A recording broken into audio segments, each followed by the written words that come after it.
Turn to governing now. Check off 2 or 3 of the top issues you want to tackle on day one.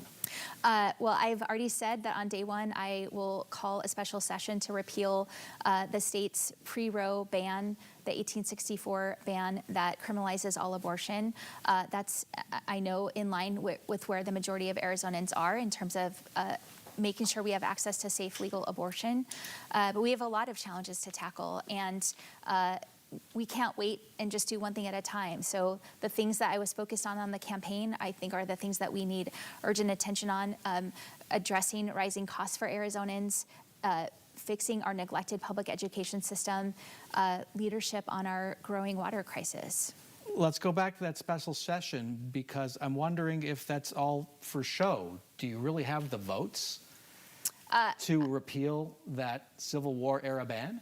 Look, the majority of Arizonans support access to safe legal abortion. And whether you're a legislator in a Republican district or a Democratic district, there is strong support for repealing this law.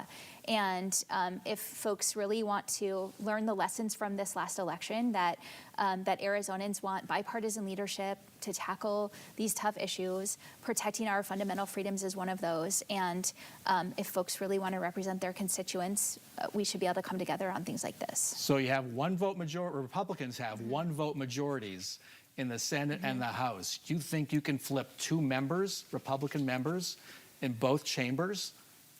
What I know is to get a majority? What I know is that this is an issue that Arizonans care about.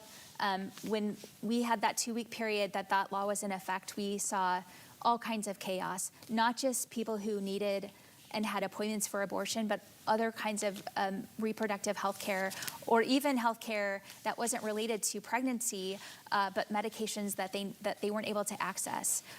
This law is not in line with what Arizonans need, and I would be hopeful that we could come together to recognize that. So, but as we sit here, you can't say for sure that you can get a majority in both chambers to repeal it. Right.